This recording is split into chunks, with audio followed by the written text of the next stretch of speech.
एक फिगर का पेरीमीटर उसकी बाउंड्री का मेजर होता है और उसका एरिया उस बाउंड्री के अंदर जो भी कुछ है वो होता है।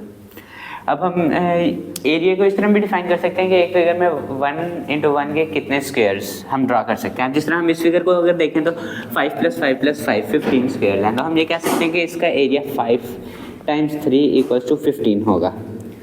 अब अगर हम एक जनरल ट्रायंगल ले लें जिसकी अगर हम एक साइड की लेंथ ले लें L और दूसरे की W, तो हम ये कह सकते हैं कि उसके एरिया जो है वो L × W होगा। हम यहाँ पर कुछ प्रूव नहीं कर रहे, हम बस यहाँ से हमने एरिया निकाला था इस फिगर का और वहीं से हम इसे ड्राइव कर रहे हैं और कह रहे हैं कि L × W होगा इसका एरिया। वैसे अगर हम गौर करें इस एरिया के फॉर्मूले पर तो ये सिर्फ हमें रेक्टेंगल्स के बारे में नहीं बताता बल्कि राइट एंगल्स के बारे में भी कुछ बताते हैं।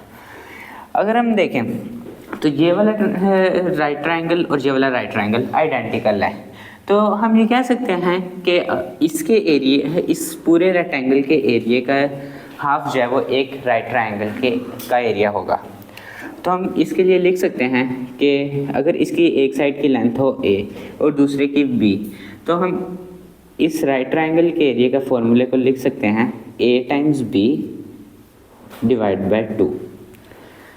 अब देखें हमने स्टार्ट किया था एक सिंपल फिगर से जहाँ से हमने एरिया निकाला एक रेक्टेंगल का और उसी एरिया के फॉर्मूले से हमने एक राइट ट्रायंगल के एरिया का फॉर्मूला निकाला। तो चलें हम एक प्रॉब्लम देखते हैं। चलें हम इस फिगर का एरिया फाइंड करते हैं। वैसे अगर हम इस फिगर को गौर से देखें तो ये तो बहुत ही ख़राब सी फिगर है। अगर हम फिगर्स इस तरह की काफ़ी फिगर्स का एरिया फाइंड करना शुरू करें, एरिया का फार्मूलाज पर फार्मूला हम क्या सारे कर सकेंगे? लगता तो नहीं है। चलें हम इसे थोड़ा सा एडिट करते हैं। चलें अगर हम इसको इधर से मिला दें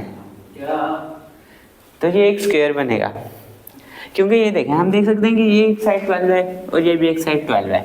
ये रेक्टेंगल भी है लेकिन ये एक स्क्वायर है, तो ये 16 नहीं बचेगी, ये भी 12 हो जाएगी और ये जो है ये 4 हो जाएगी। और हमें पता है ये कि 12 है तो और ये 7 है तो ये 5 हो जाएगी।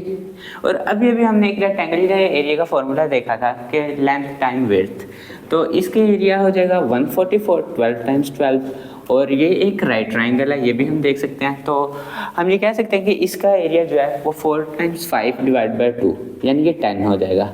तो अब इस पूरी फिगर का एरिया क्या हो जाएगा? इन दोनों का सम 144 + 10 = 154। तो देखें हमने रेक्टेंगल के एरियाज़ का फॉर्मूला और राइट ट्रायंगल के एरियाज़ का फॉर्मूला यूज़ करके कितनी आसानी से इतनी मुश्किल प्रॉब्लम को सॉल्व कर लिया। Thank you.